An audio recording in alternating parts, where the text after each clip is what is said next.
Please be seated.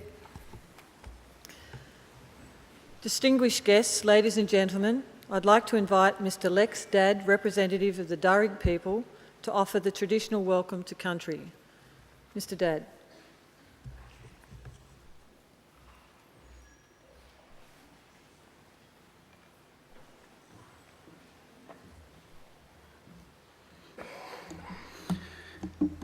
Budgeringani, ladies and gentlemen, that is good afternoon in Darug language. My name is Lex Dadd. I'm a senior Darug man, an Aboriginal man. On the land of which we stand upon today is of the Watamatigal people of the Darug Nation. So on behalf of my people, I would like to welcome you all here today, Watami, and first of all, I would like to pay respects to my ancestors and my elders, past and present. Thank you. So everyone is aware of the importance of a welcome to country. I would like to share with you what a welcome to country means. Traditionally, a welcome was to allow safe passage for visitors to pass through country unhindered, hunt and gather food, or meet for business to discuss important matters. Visitors would light a fire and wait to be approached by a traditional custodian to ask of their business, thus the welcome to country. Most times, a corroboree, celebration, in particular ceremony, was an integral part of the welcome in which various mobs would gather. Our process is marked by ceremony and is similar to what we are doing here today. So we gather here today in ceremony, acknowledging and celebrating your achievements. I would like to thank the University of their acknowledgement of our people and for the invitation to welcome you here today. This acknowledgement is important to our people and appreciated by our elders. Education is highly valued in our culture. Knowledge meant survival. We have a long association with history of academia, with education in this country. In traditional society, our elders were held in high esteem for their accumulated wisdom and experience. One of my ancestors we fondly remember as Grandma Kitty, commonly known as Black Kitty in the history books, was originally from the Wamali clan in Prospect. Placed in a native institution, a school set up by Governor Macquarie in 1815, Grandma Kitty was to be assimilated into a new world. She was one of 4 Aboriginal children to be placed there. These 4 Aboriginal children, although they were very young, set a precedence for the future generations, just like each and every one here today. You're all setting examples for future generations. And my family is very proud of our Grandma Kitty, as I'm sure your families are all very proud of you. As I look upon you all here today, I am humbled and honoured to be part of this ceremony. Congratulations, well done, and good luck for the future. Didjerigal, thank you.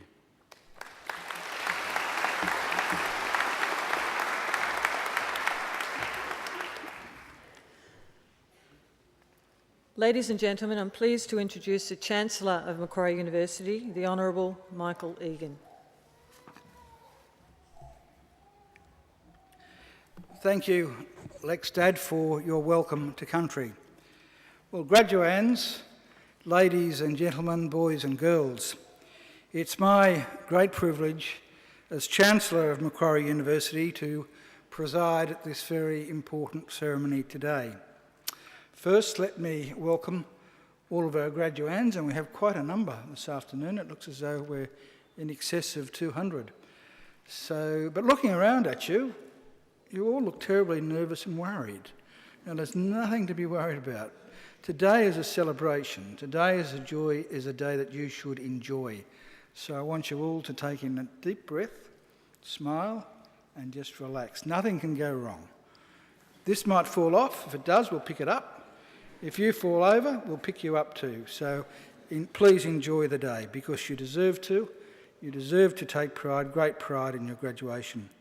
Completing a degree is never easy. You need an intelligent and inquiring mind. You need determination and perseverance, and you need to make many sacrifices.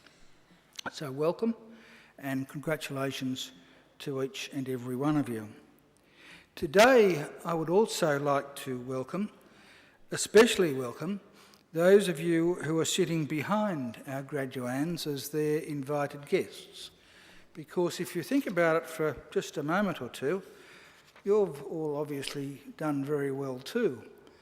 Because the very fact that you are here, the fact that you've been invited, by one of our graduands to share one of the great days of their lives is proof positive that you have been very important in their lives and important in the successes that we celebrate today.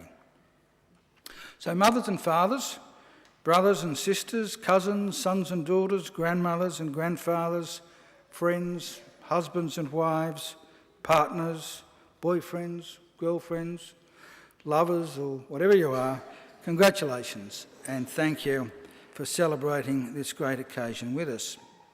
And I don't want you to think either that observing today's celebration or graduation is the end of your role, because I have another very important service for you to perform for our newest graduates, as they'll soon become.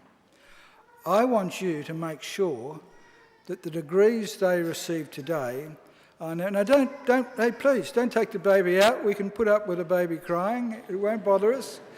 Come back.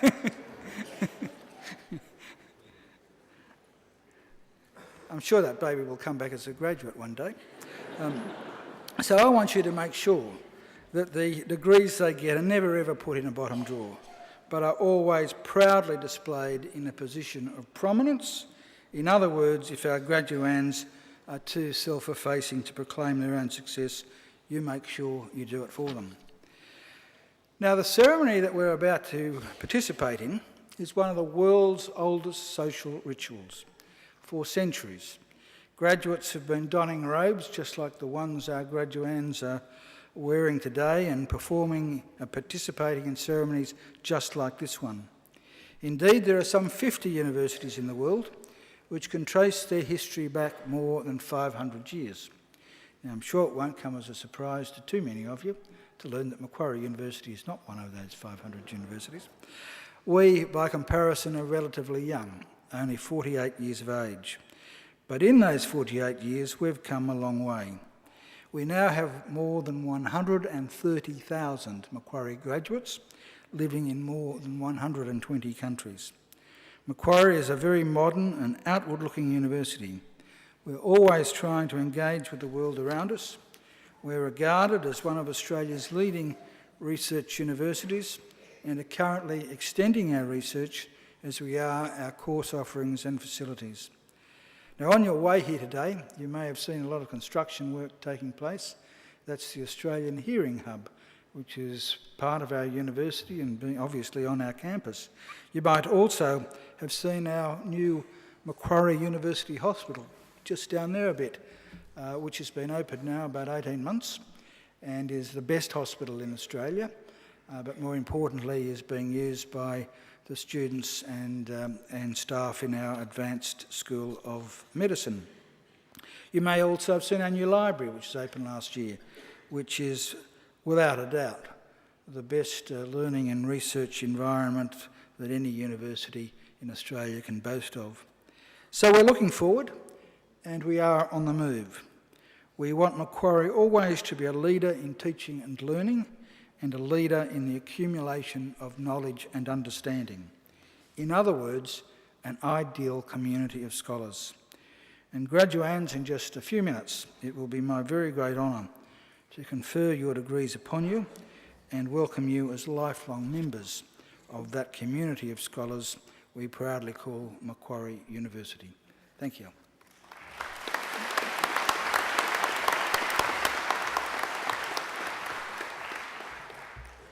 Chancellor, I call on Mr Sean Anthonys, who is graduating today with a Doctor of Philosophy, to speak on behalf of the graduating group. Mr Anthonys.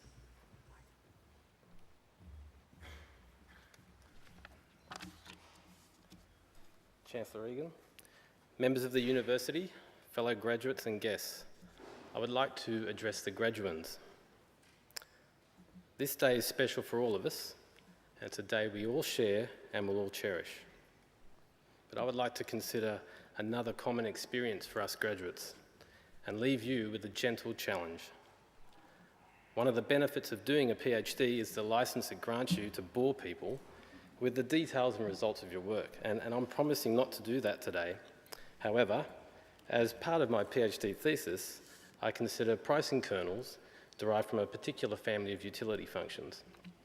And these kernels provide preference-driven values for consumption and wealth in various future states of the world. Their functional form is different in good and bad states. But today, at your graduation, instead of the values of consumption and wealth in adverse circumstances, I want to consider the value of our relationships. In your degree here at Macquarie University, you have pushed what you thought were the bounds of your intellect, expanding your powers of critical thinking, stretching the limits of your creativity and problem solving, and persisting with the end goal always in mind. And we are celebrating this end goal today. Without doubt, your guests are very proud. But I'm certain you will agree it is far less likely that you would be here today were it not for the support of your family, the encouragement of your friends, the care extended by your teachers here, and in the case of many of our master's students, the commitment of your employers' team leaders. Our relationships support us, validate our efforts, and make our struggles bearable and ultimately worthwhile. The degree you will take possession of shortly is worth so much more with those caring fingerprints upon it. As I look around here today, I can see many of the people who encouraged and supported me.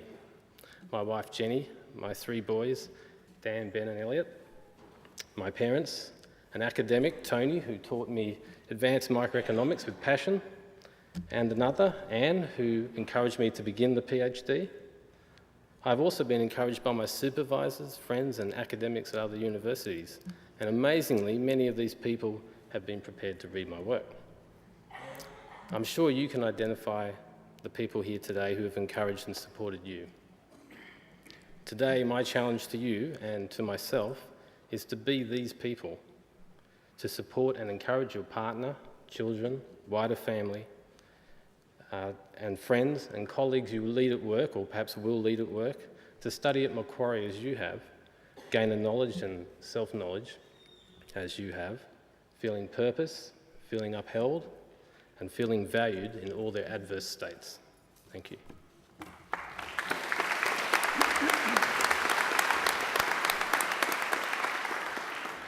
Well done, Sean, and congratulations on your doctorate.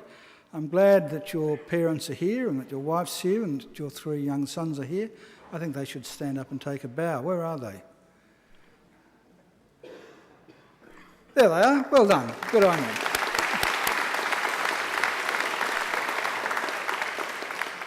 And by the looks of those boys, I think they'll be doctors of philosophy before too long too. And by the way, just because you've got 1 doctorate doesn't mean you can't come back and do another one. We had an occasional speaker yesterday who chalked up 3. So that's the example to set. Well, ladies and gentlemen, we now come to, I suppose, what is the key part of today's ceremony, the purpose that everyone comes for, and that is the conferring of degrees. But it puts a very heavy responsibility on me, because as the person who has to, with a few magic words, transform you from being a graduand to a graduate, I have to make certain that I only graduate those people who are absolutely entitled to graduate, because I've been told that if I make a mistake, I can't then grab the degree back off you. So I'm going to ask the registrar to give me an ironclad guarantee that you're all qualified to graduate this afternoon. Registrar.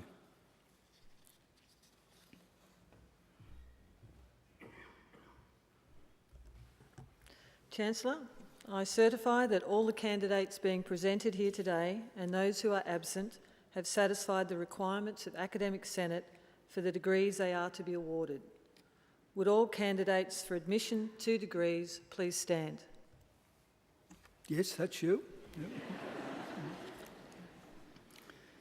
Well, graduands, in the name of the Council of Macquarie University and by my authority as Chancellor, I admit each of you present and those who are absent to the degrees for which you have qualified.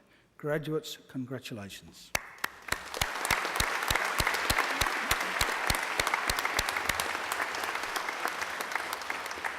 Please be seated. Chancellor, the graduates at this ceremony are from the Faculty of Business and Economics. This is the largest faculty at Macquarie and is one of the largest in Australia. A broad range of programs in some of the most exciting and topical areas of business and economics are offered, and they continue to be in high demand both domestically and internationally. Graduates have recorded employment levels and starting salaries well above the average of all Australian business schools.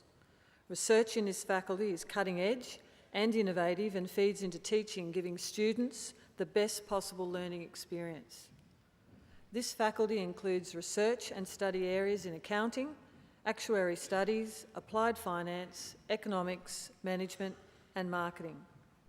Chancellor, I now call on Professor Mark Gabbett, Executive Dean of the Faculty of Business and Economics, to present the graduates. Professor Gabbett.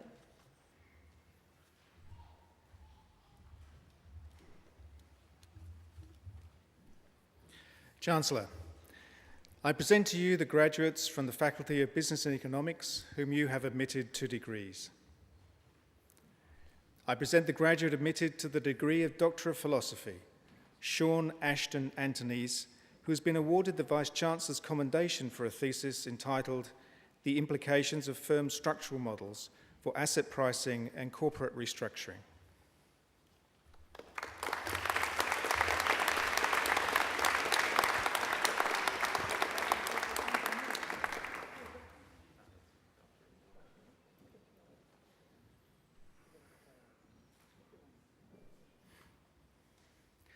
I present graduates admitted to the degree of Master of Applied Finance, Zinia Abdul Bari.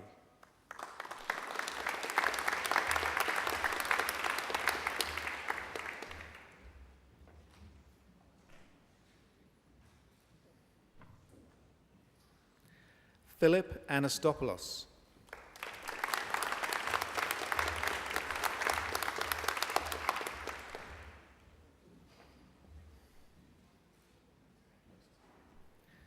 Andrew Ash.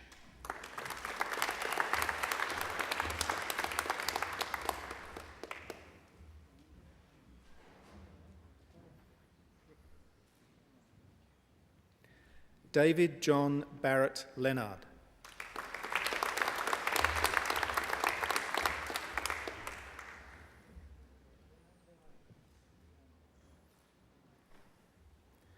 Amanda Elizabeth Bennett.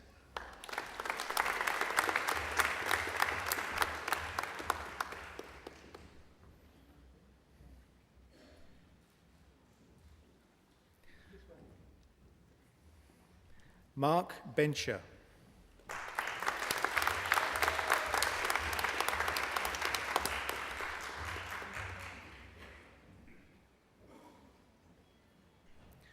Meng Chun.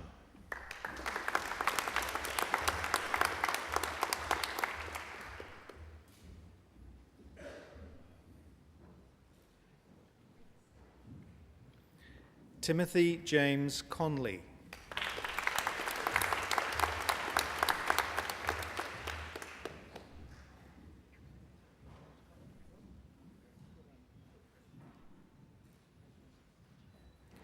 David Andrew Coyne.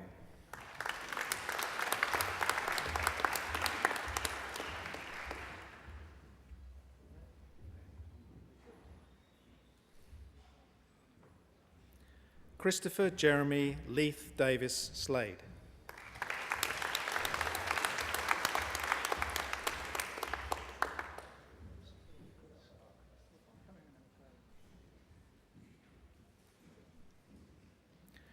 Elizabeth Jane Dean.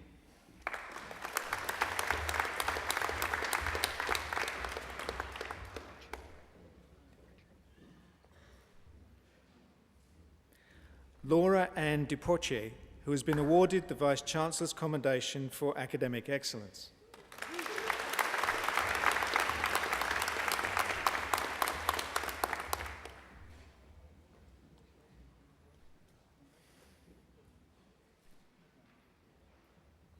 Ching Dong.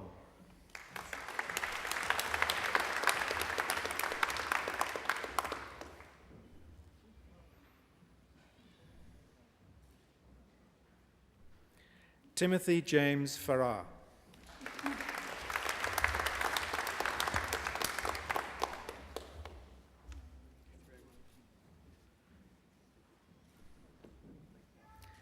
Yufei Han.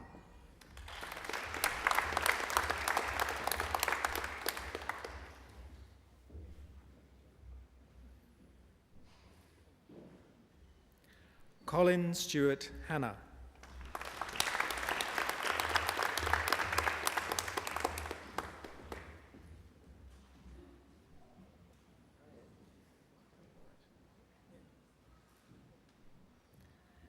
Jennifer Ann Harrison.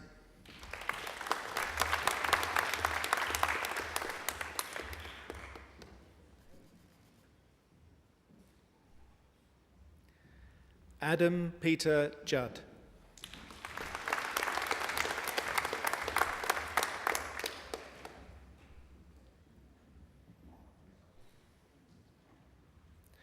Asif Ushfaq Jumani.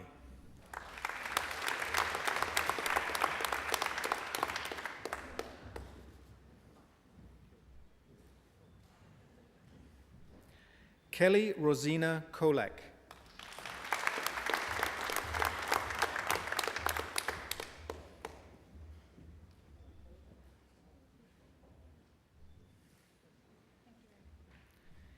Jia Ling Lau.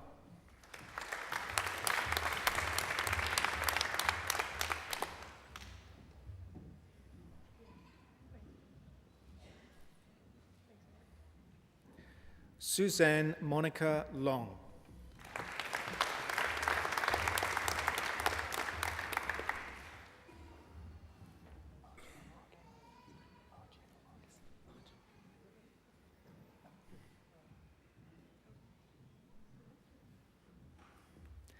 Benjamin James Margin.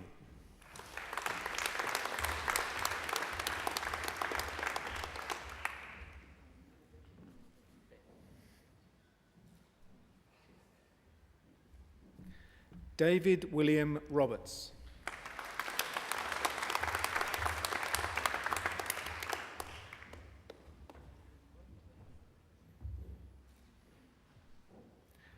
Zhonghao Shen.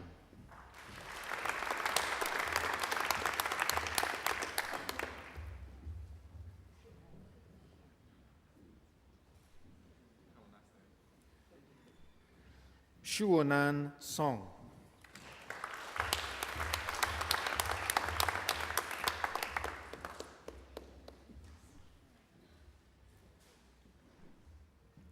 Charles Graham Story.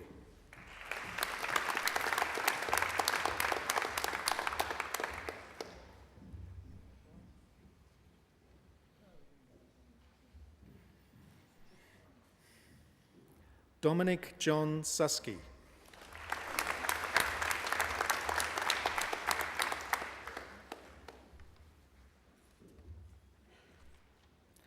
Sevan Tomasian, who has been awarded the Vice-Chancellor's Commendation for Academic Excellence.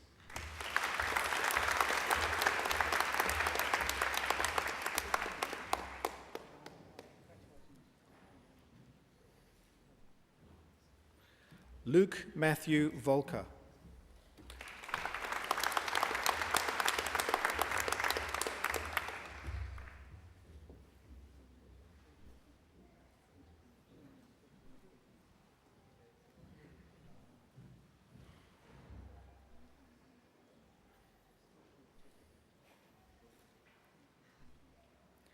Jiang Wang.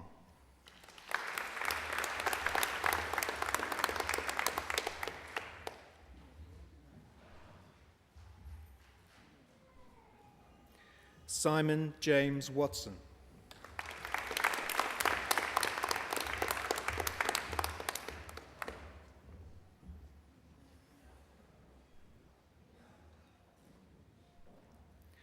Jordan Woolley.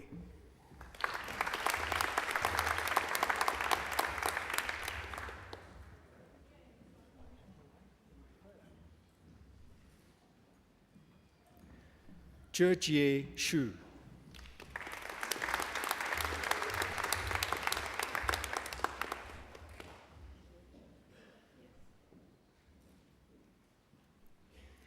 Sarah Chan Yang.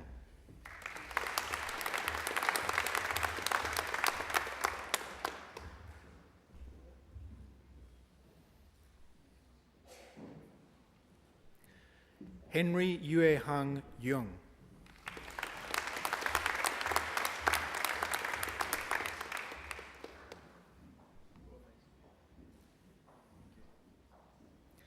Ayako Yoshida.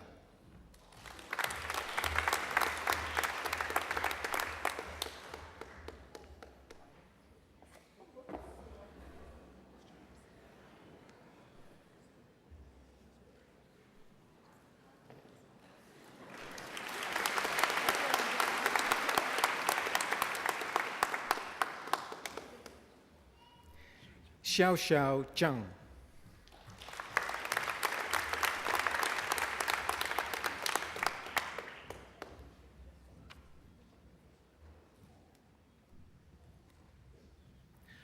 I present the graduate admitted to the honours degree of Bachelor of Commerce Marketing with first class honours, Melissa Ayres.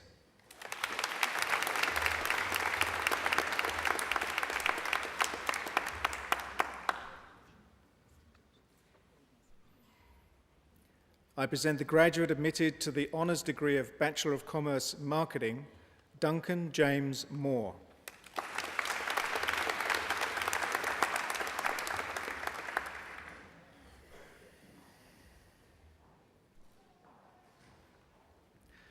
I present graduates admitted to the degree of Bachelor of Commerce, Sue Ellen Maria Abraham.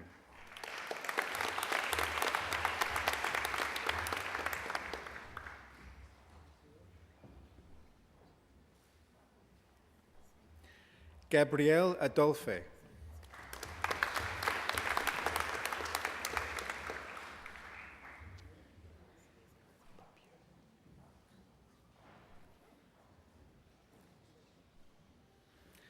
Rachel Louise Barbio.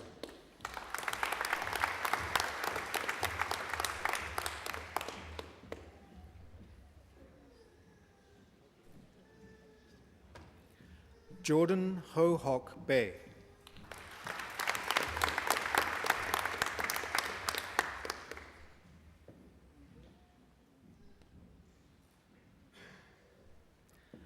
Charles John Caravusanos.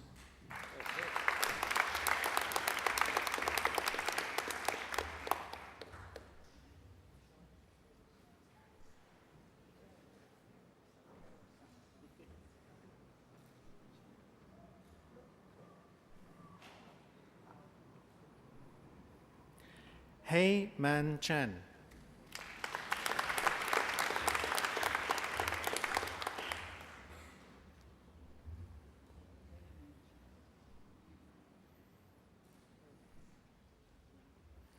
Jia Chan Chong.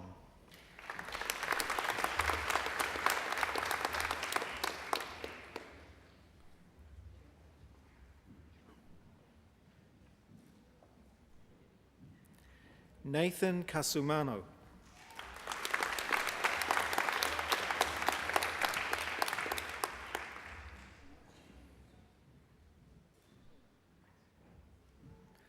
Huang Tran Tan Dang.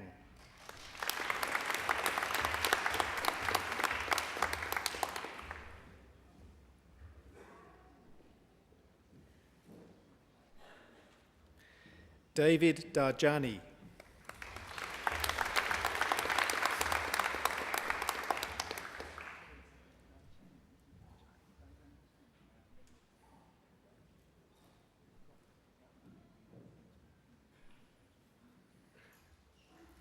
Stephen Dorr.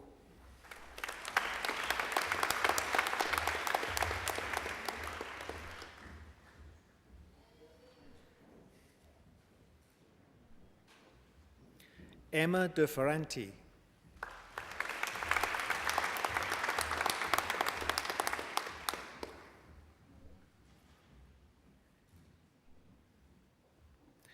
Tony Nanshuan Ding.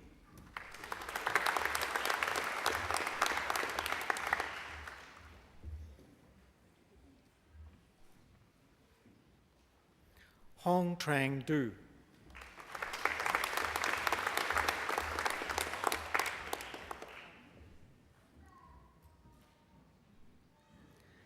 Nicholas Evans.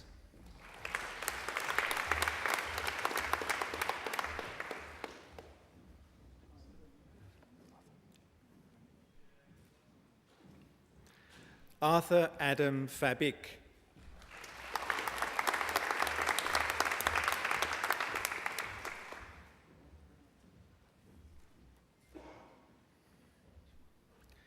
Diana Ferro.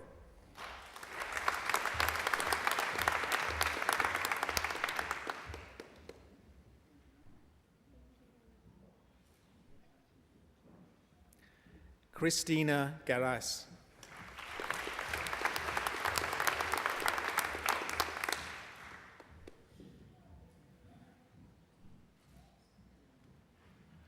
Zhelin Gu.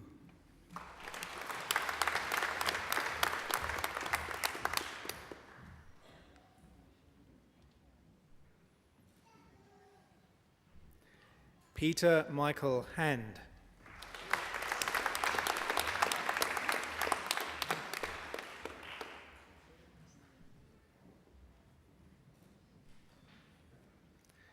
Daniel Alexander Hassani.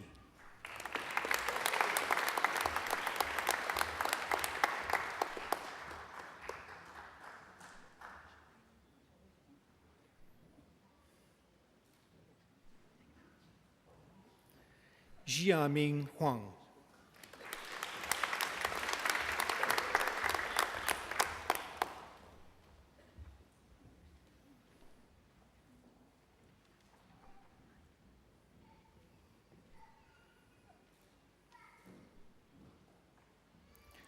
June Lee.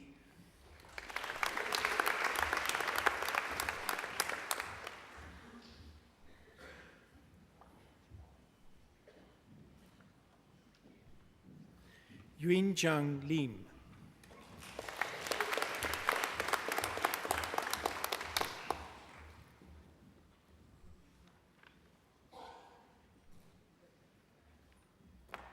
Pei Liu.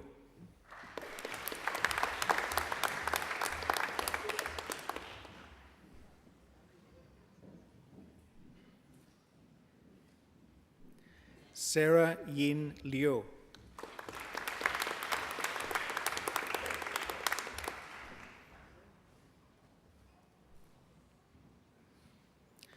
Usman Ahmad Malik.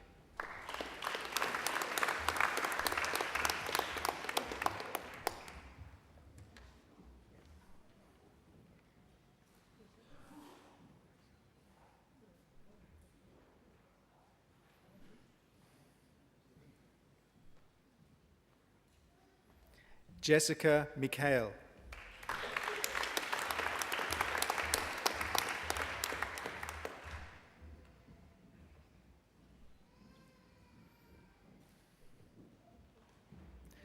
Brianna Ann Miles.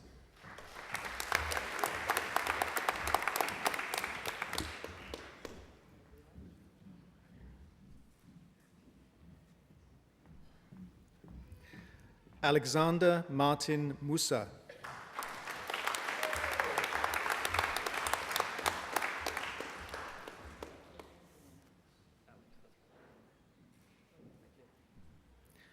Wei Lan William Ng.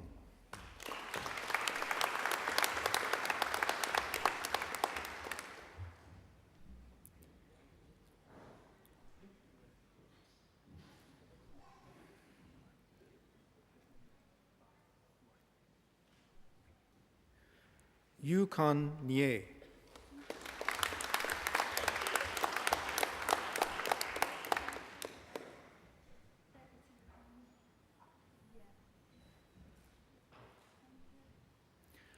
Wei Sheng O.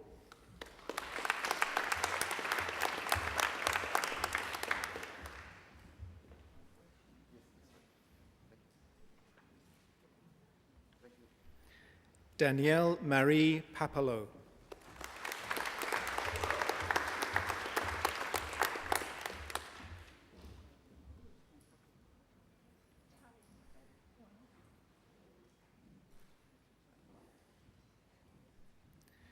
Nikolay Petrovsky.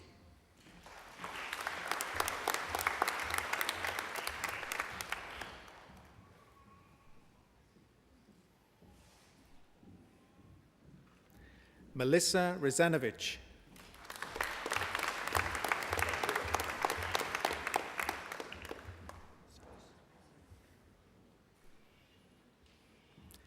Peter Oris Svers.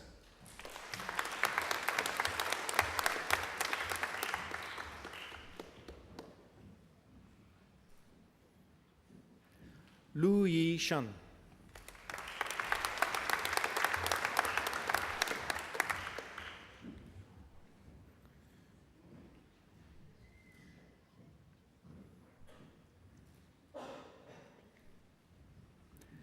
Shokufe Shoje Marahi.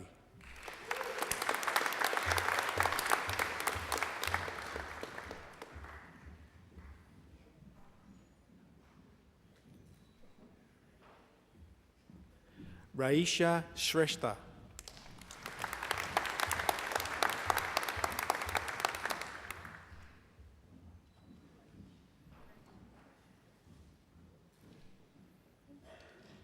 Henri Smith.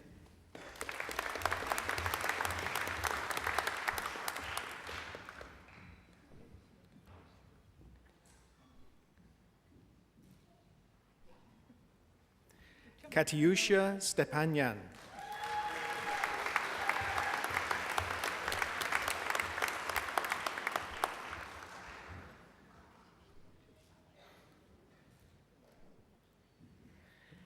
Mathieu Stolfa.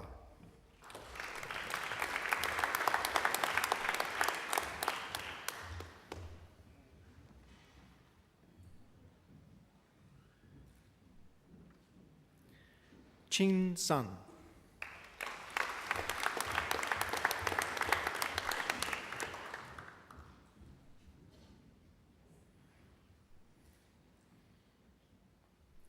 Zhe Chun Tong.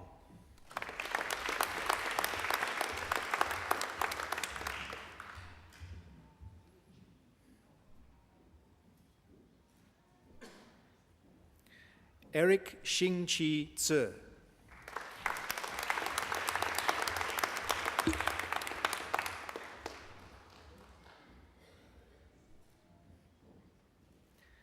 Yan Hoi Watt.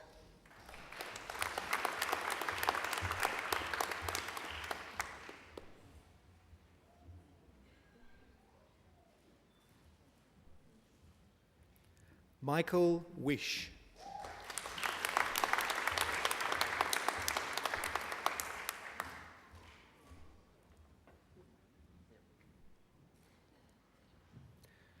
Raymond Johannes Wijaya.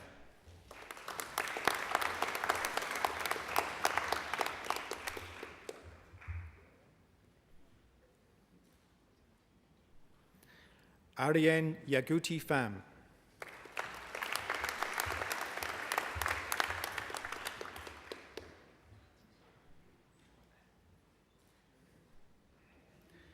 Junyu Yang.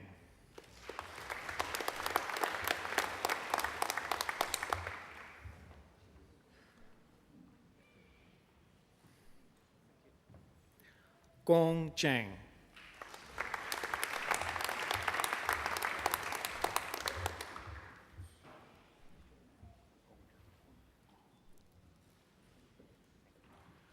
Ruo Juin Zhang.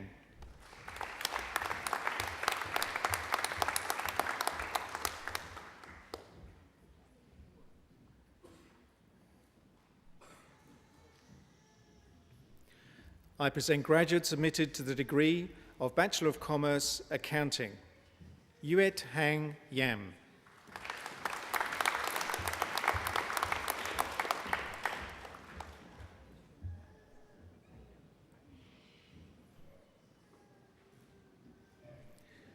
Ailey Yang.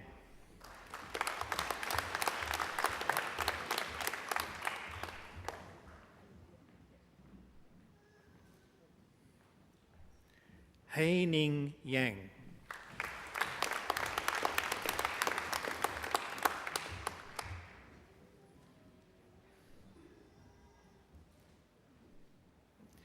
Qian Yang.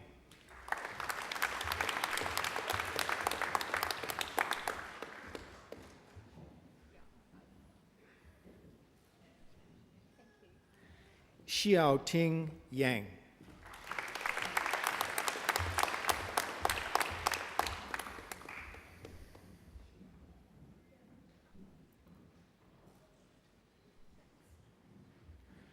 Xue Yang.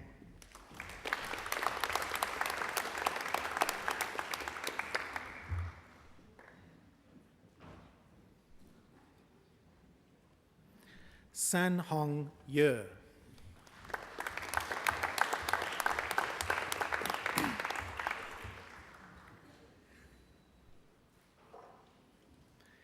Chi Man Yim.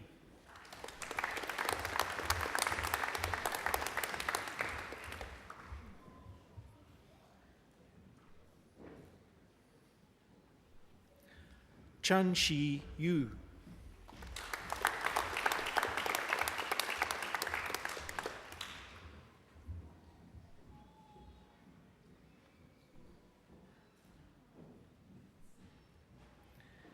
Day Yu.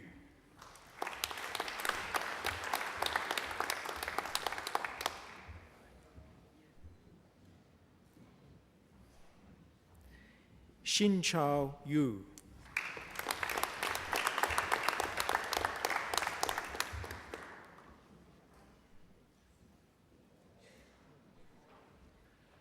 Zhou Chao Yu.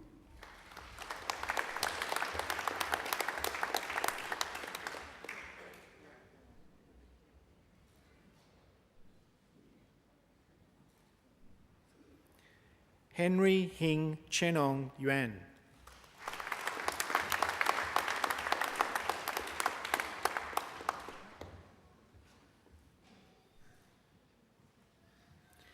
Yue Yuan.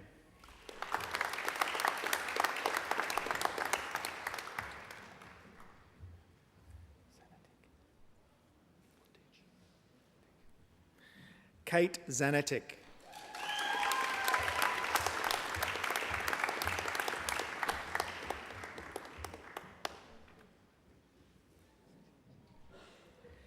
Jing Zhang.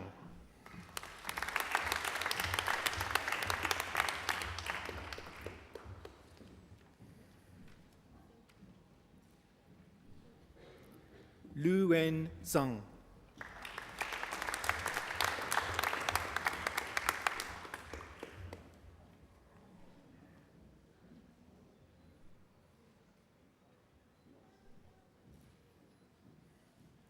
Hang Zhang.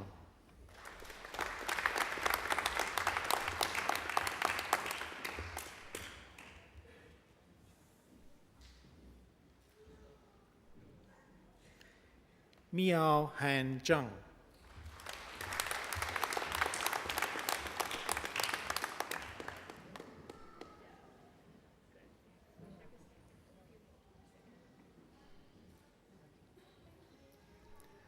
Wan Qing Manchi Zhang.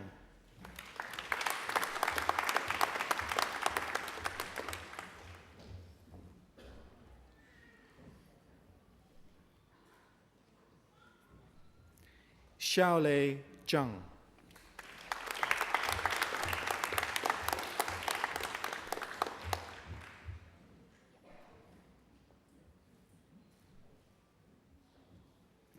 Shuye Zhang.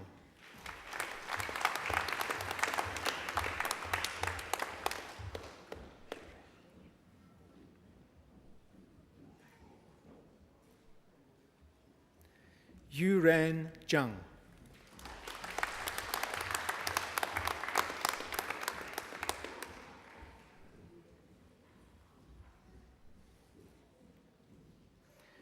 Yuan Zhang.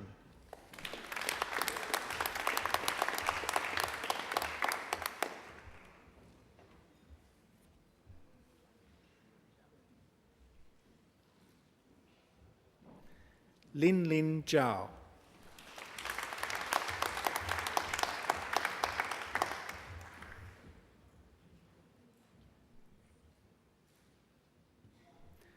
Yu Chen Zhao.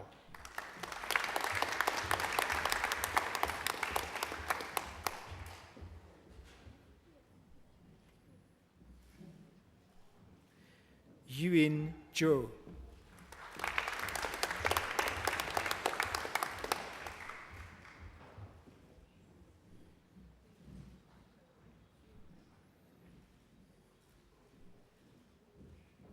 Xin Zhao.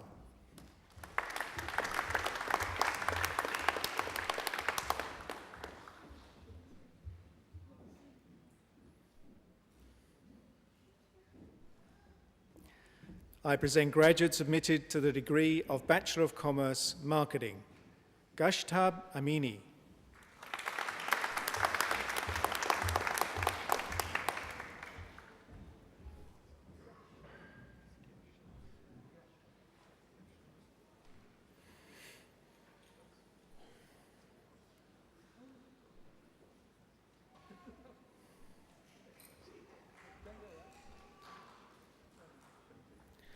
Blanche Joanna Baker.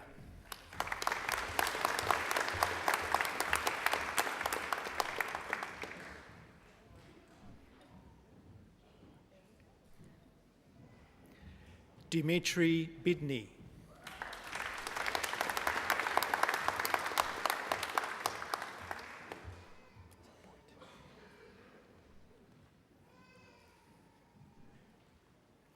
Sheila Geruto Boyd.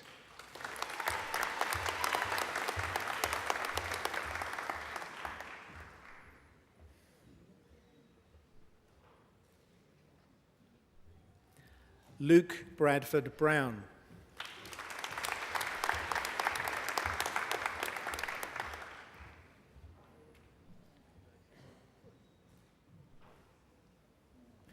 Brett Matthew Chalder.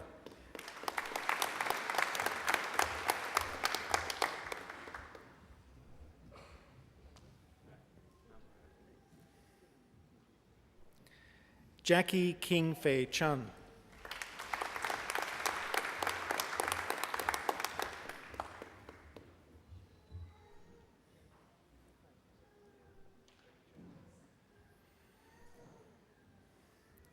Shin Chun.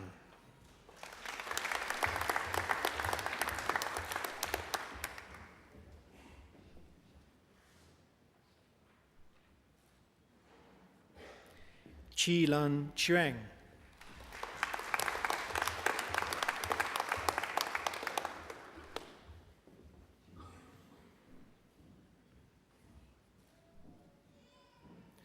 Patrick Coakley.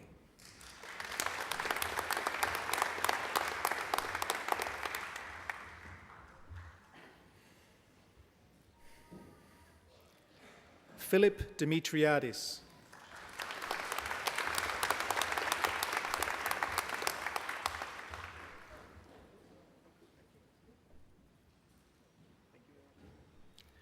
Lorian Jade Drury.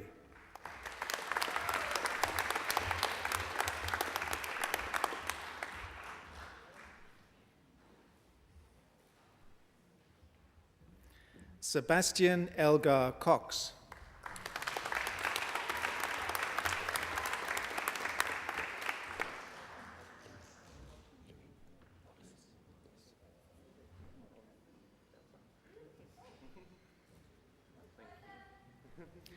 Jamie Luis Espinoza.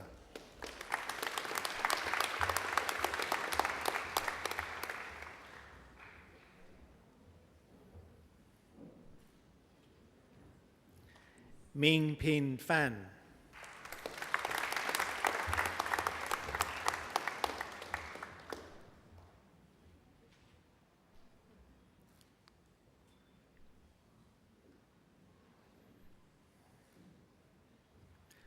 Adi Feng.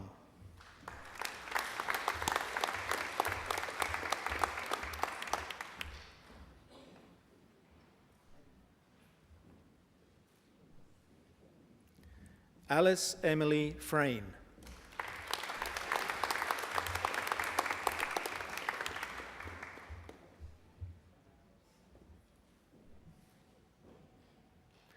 Yang Cheong Fu.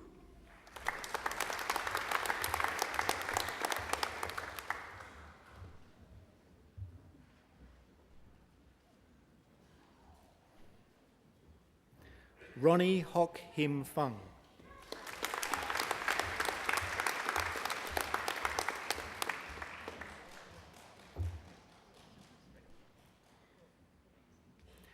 Christopher James Green.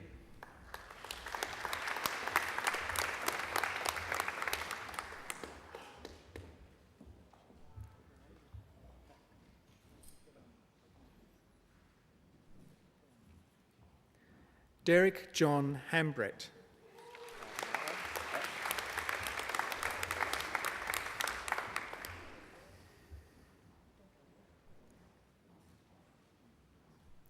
Cornelius Johannes Holzhausen.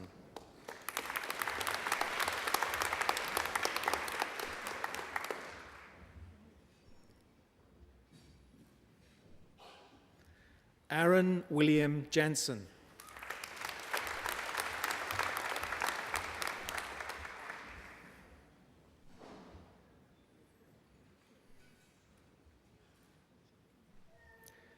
Justin Zerlung Kong.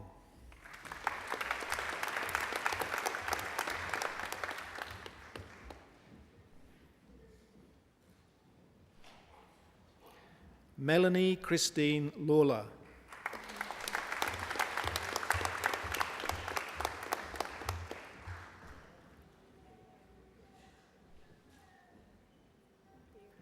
Juin Beang Lee.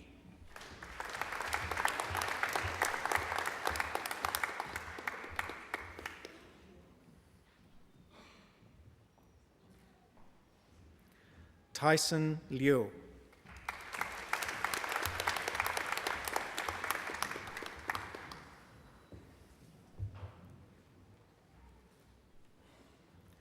Brendan Kok Chung Lo.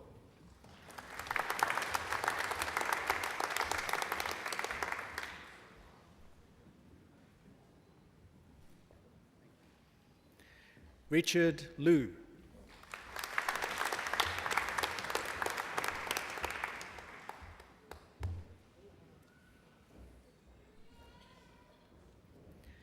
Damien Peter McMahon.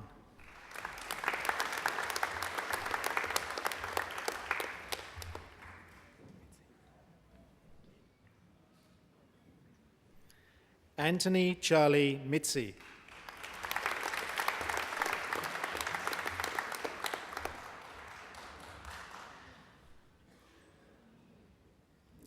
Kay Nauman.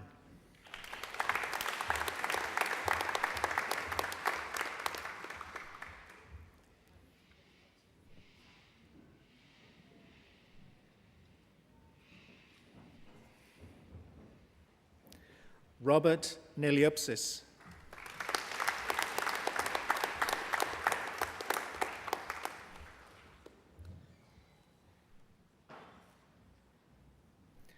Melanie Ockman.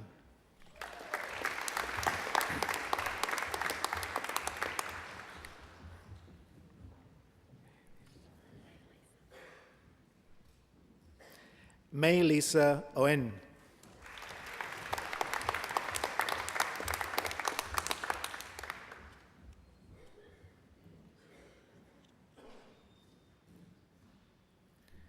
Jack Damon Osborne.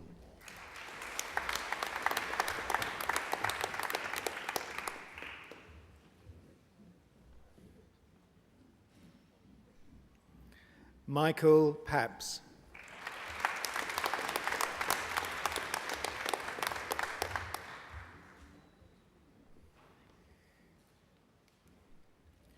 Robert Michael Reitzer.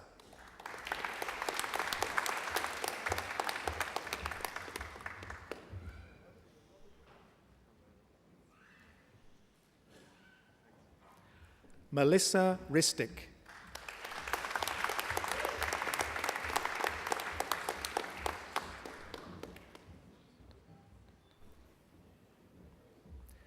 Praveen Kumar Sadananda.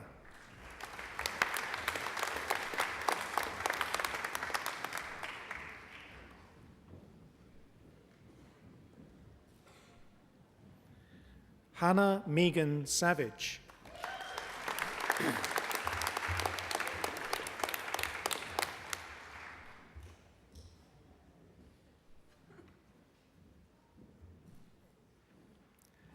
Patricio Servat.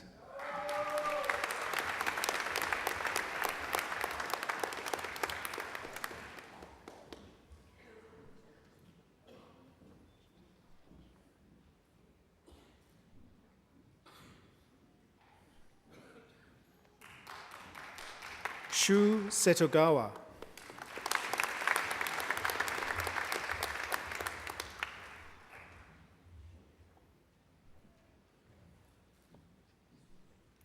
Mohammed Ansar Shah.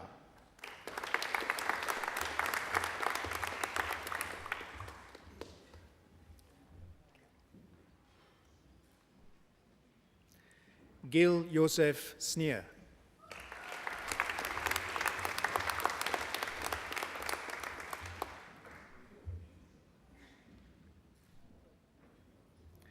Bo Sotinko.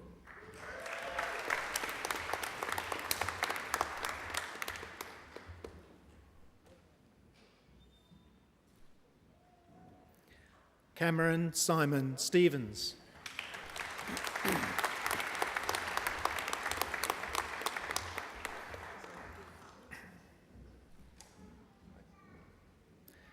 Kevin Trin.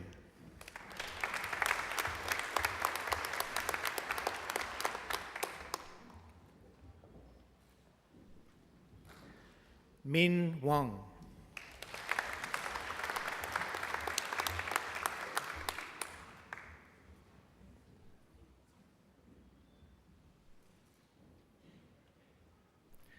Chun Kin Wong.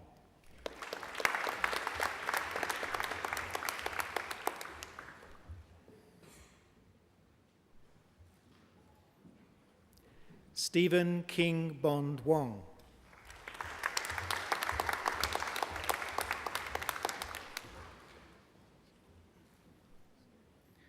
James Gerard Wood.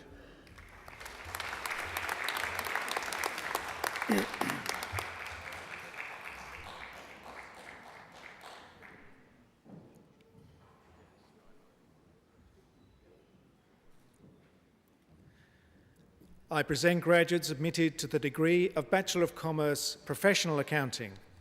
Feng Yan.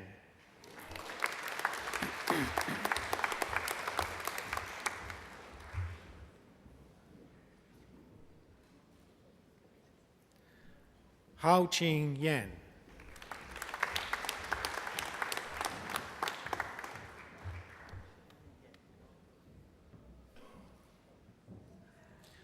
Fan Yang.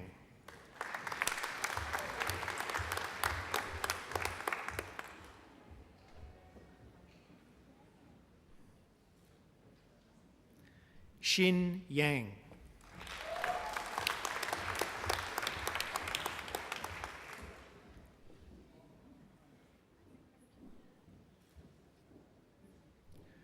Xuyin Yang.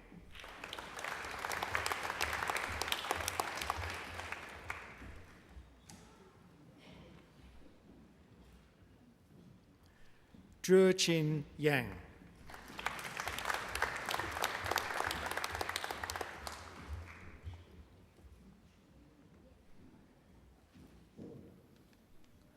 Sang Lo Yao.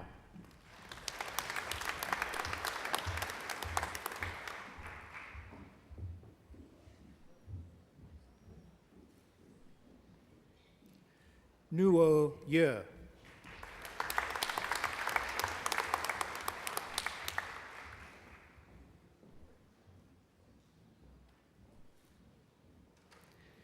Yuan Yin.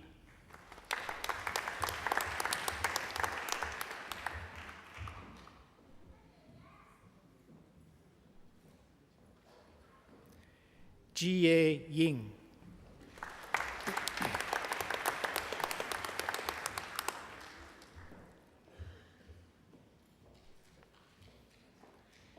Qinhua Yu.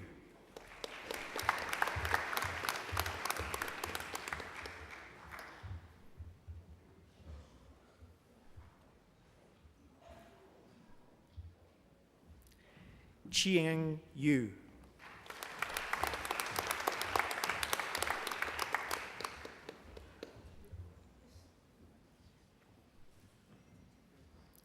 Shan Bin Yuan.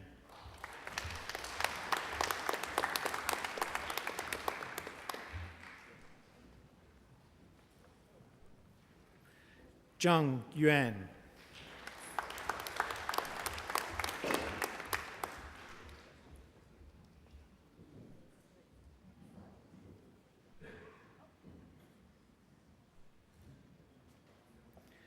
Tu Zan.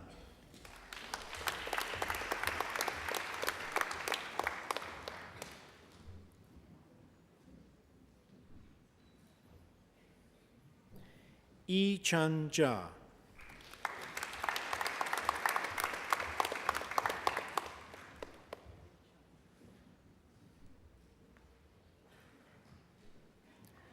Bin Zhang.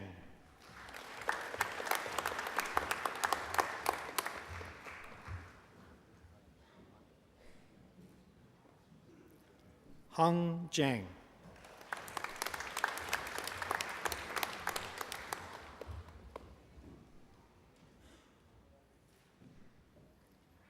Huan Zhang.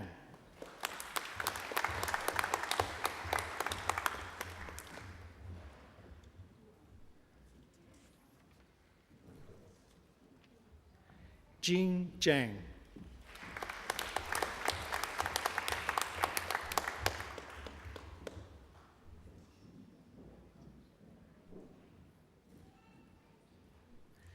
Juin Zhang.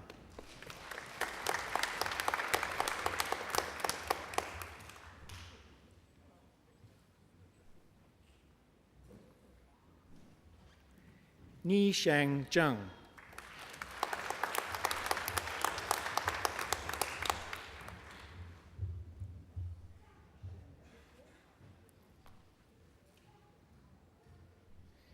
Qian Zhang.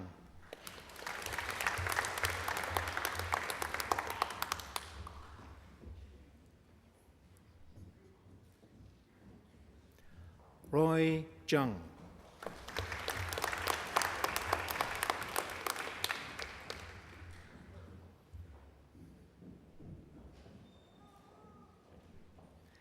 Si Chi Zhang.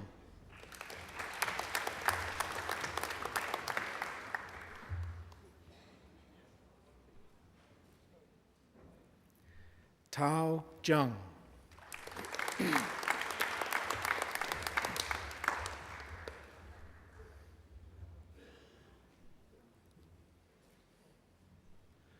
Tong Zhang.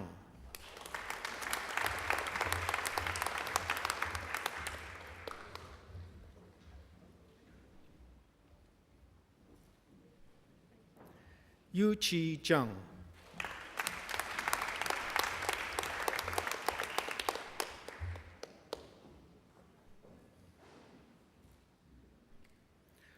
Wan Tao Zhao.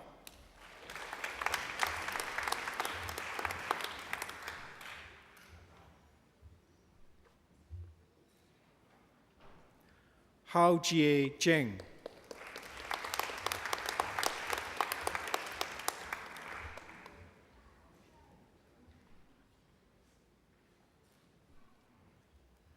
Lian Zheng.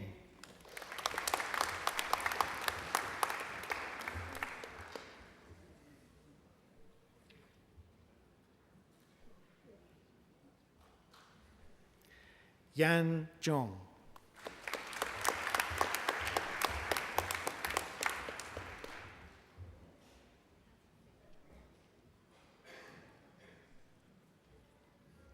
Ailien Zhou.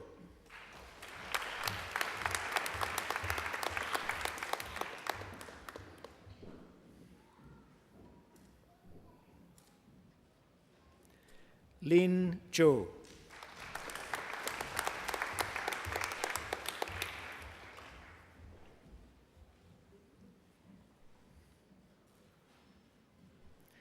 Stephanie Hoize Zhou.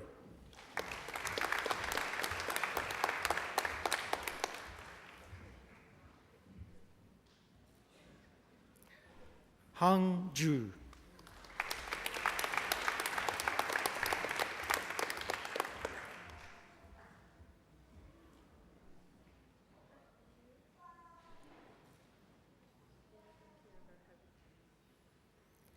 Ling Yu Zhu.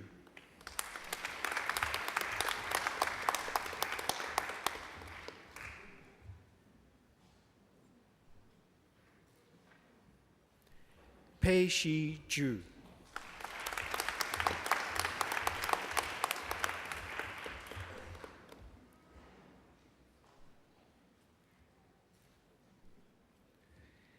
Qian Zhu.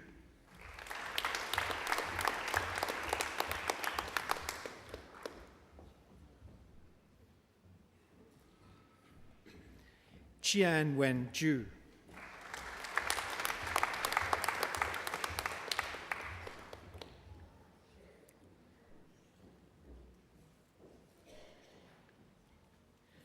Xiaojun Ju.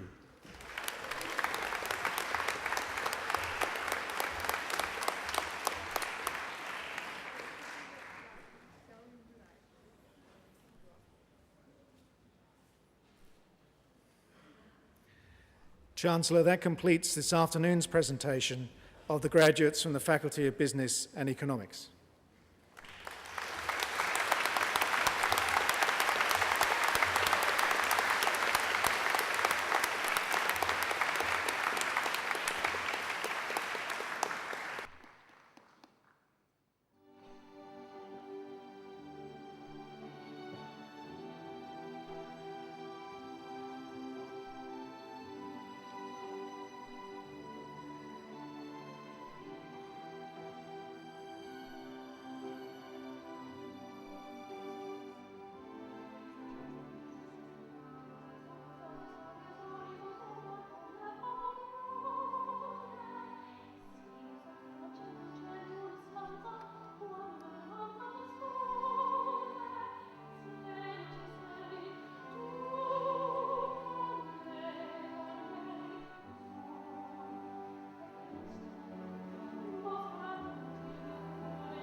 Well, no, that wasn't too bad, was it?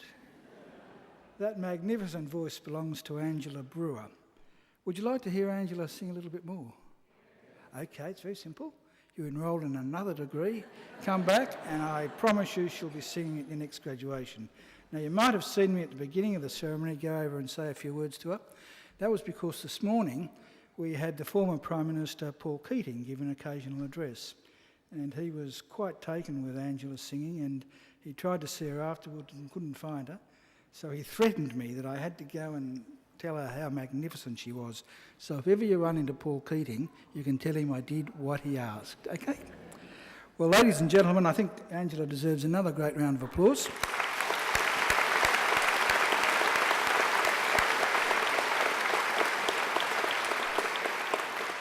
As does our organist, Dr. James Forsyth.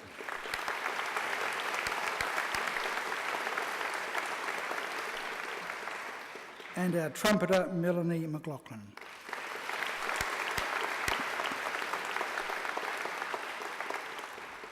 And those other nice people over there are alumni volunteers who not only come to make sure that everything goes smoothly at your graduation, but they also come, I'm sure, to hear Angela Brewer sing at every graduation.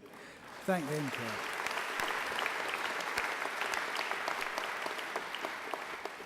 Well, ladies and gentlemen, it's now my privilege and pleasure to introduce our occasional speaker, Mr. Greg Hammond. Now, Mr. Hammond is a senior partner in the Sydney office of King and Wood Mallisons. Now, it used to be known as Mallisons, but they've just changed their name. So keep that in mind. King and Wood Mallisons, and one of Australia's leading debt capital markets and banking lawyers. He's the leader of the firm's debt capital markets practice and focuses on complex securities offerings in the international and domestic capital. Mr. Hammond has been listed in the Guide to the World's Leading Capital Markets Lawyers 2009 and the Guide to the World's Leading Banking Lawyers 2009. Ladies and gentlemen, please welcome Mr. Hammond.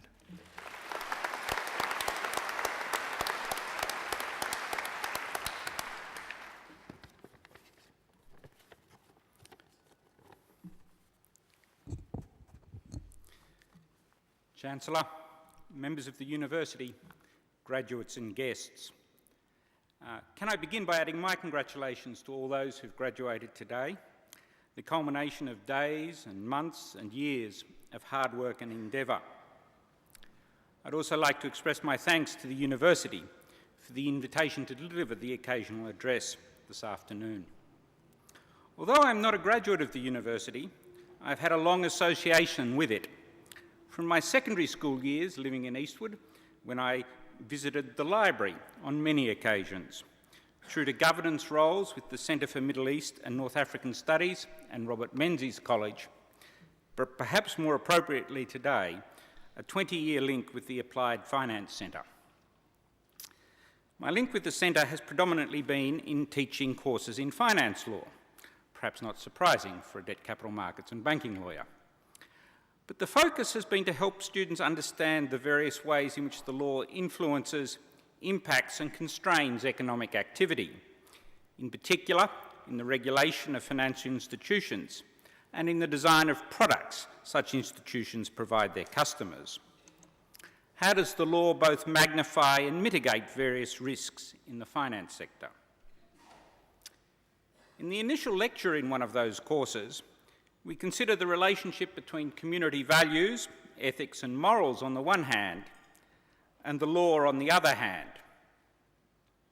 For example, why is insider trading a crime and punishable by a period in jail, or can acting legally nevertheless be wrong?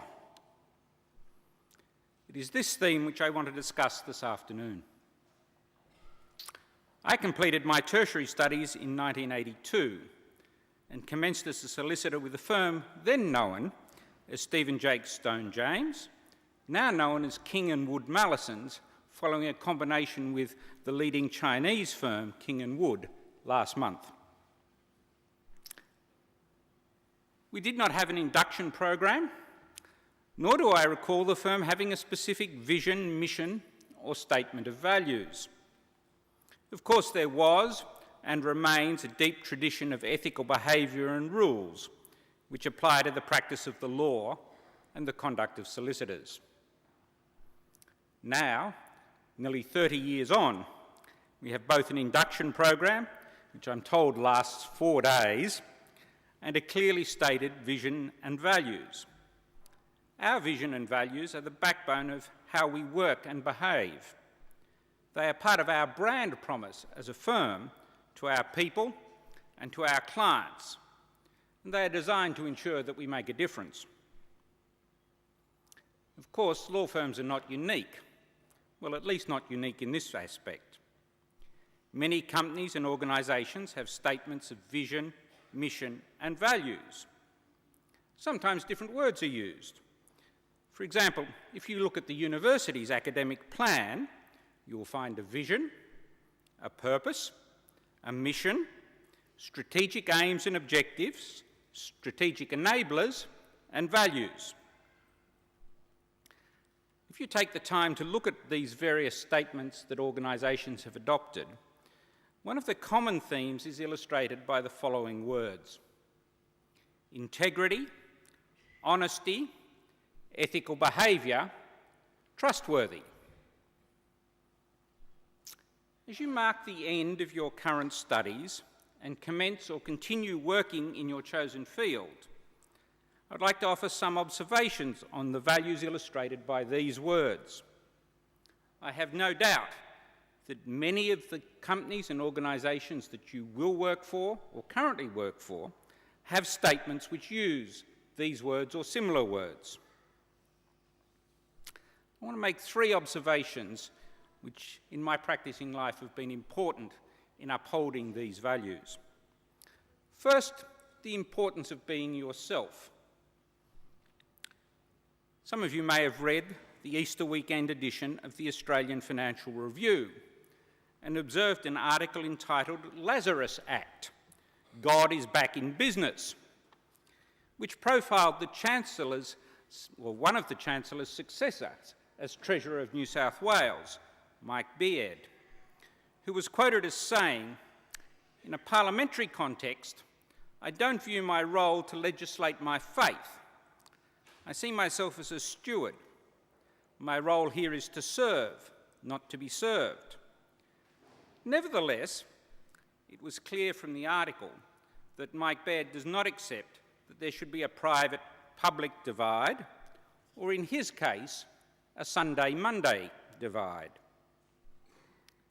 In the same article, a professed atheist, Professor Ross Fitzgerald, an emeritus professor of history and politics at Griffith University in Queensland, was quoted.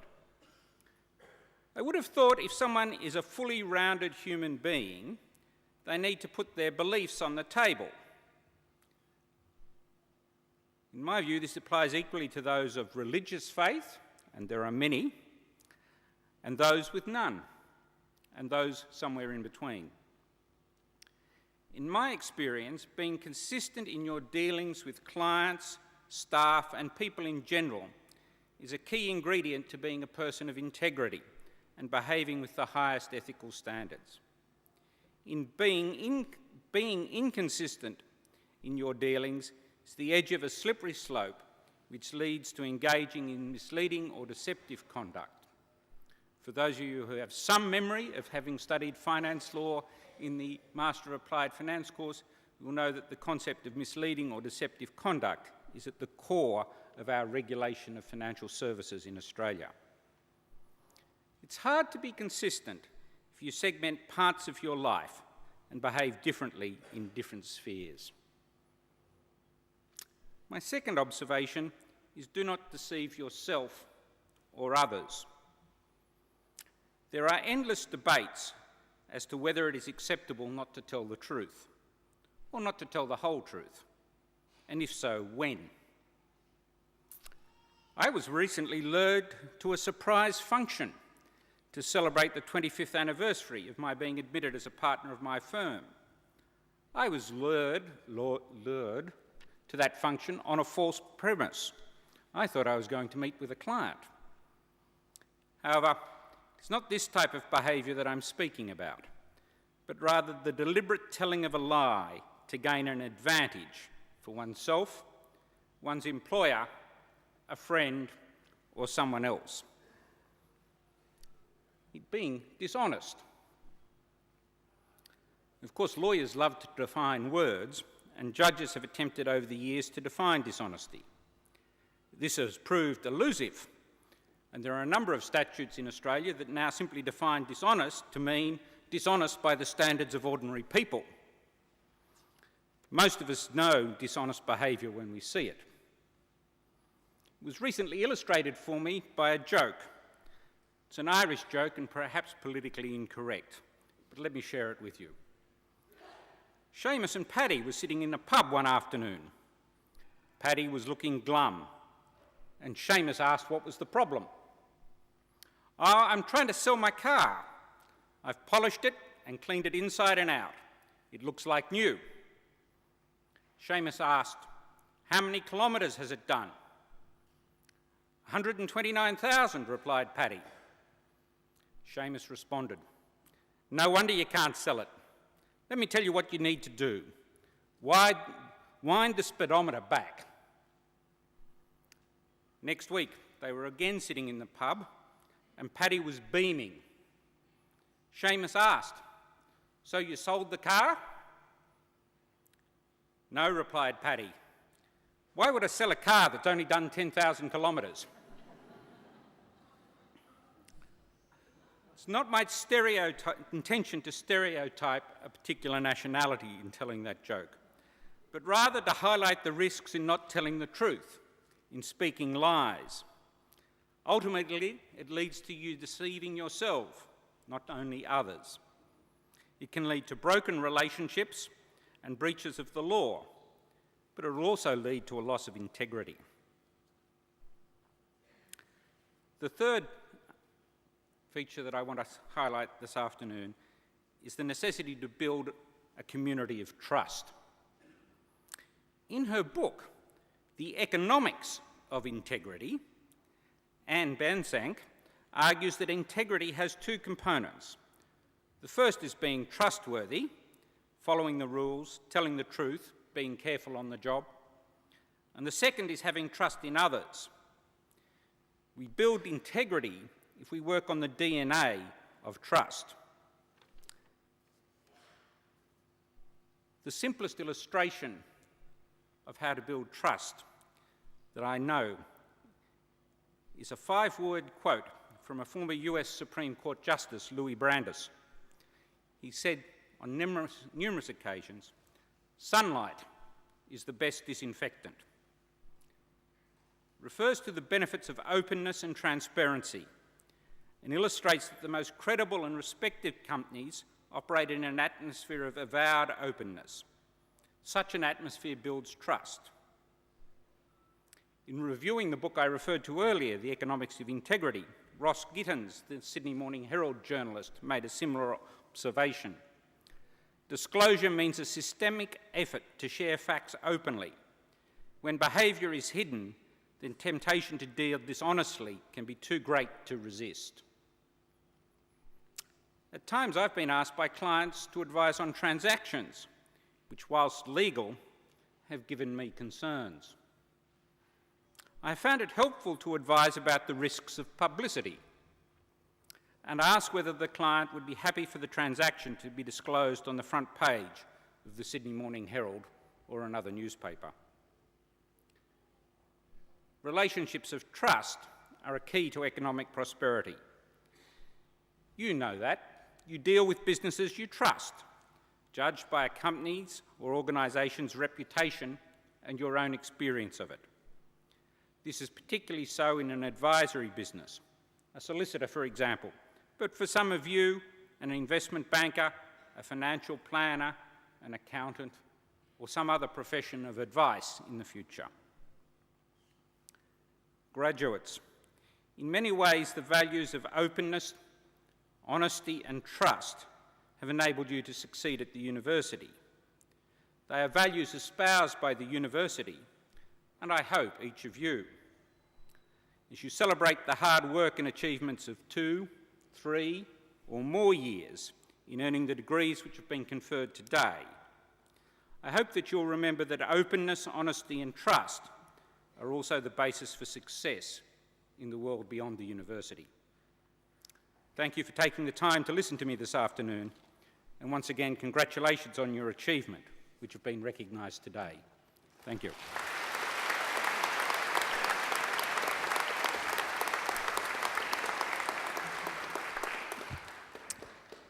Openness, honesty and trust, 3 words worth remembering. And I'm sure graduates will agree that we've had an outstanding occasional address from Greg. I'd like to thank him for being such an important part of today's celebration, and I'm sure you'd like to express your appreciation again. Thanks, Greg.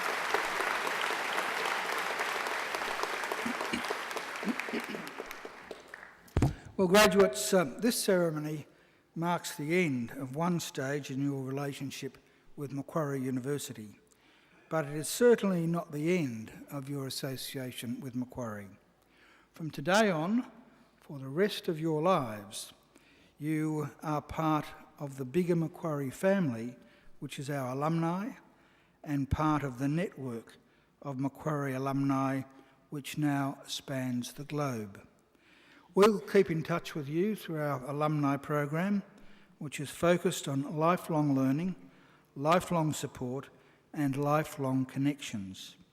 Our commitment to you is to help you keep in touch and engage with Macquarie throughout your life. And please, graduates, make sure that you come back to Macquarie, either to undertake more study, to attend alumni events. Perhaps you might want to use our aquatic and fitness facilities, or even, as often happens during graduation weeks, enjoy a picnic down by the lake. Well, graduates, the award of a university degree carries many opportunities and privileges, but like all privileges, it also carries responsibilities. Believe it or not, you, each and every one of you, can change the world. And you don't have to be a Nobel Prize winner to do it either, because almost everything you do, in your homes, in your workplaces, and in your communities matters and can make a huge difference.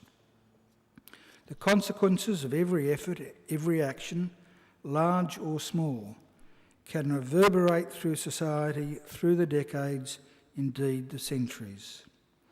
Even something as simple as a kind word or a kind gesture can often be the spark that ignites a great life or a great career or a great achievement. So as Chancellor of Macquarie University, I charge you to use what you have learned, not only for your own betterment, but also for the benefit of the community. I charge you to use the skills and knowledge you have acquired with rigour and integrity, and to commit yourselves to a program of lifelong learning and inquiry. I charge you to recognise the worth and dignity of all people, particularly those who have not had the opportunities that you've enjoyed. I charge you to set high goals and to continue the hard work that has brought you so far. I charge you, wherever you go, go with all your heart. And in all you do, I charge you to uphold the good name of Macquarie University. Now, graduates, I hope that you'll also always remember the people who have helped you along the way, many of whom, of course, are here with you today. So to acknowledge their contribution and thank them for it, I'm going to ask you now to do just a couple of things for me. Graduates, will you please stand? Now I want you to place your degrees on the seats behind you. And now I would like you to turn around to face your families and friends, and now I invite you to give them a mighty round of applause.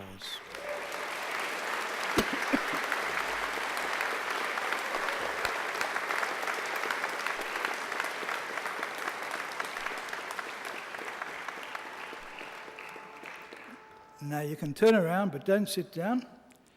There are some people behind me who I'm sure you'd also like to thank, and they're the representatives of our academic staff who have supported you throughout your journey. Please give them a very warm round of applause.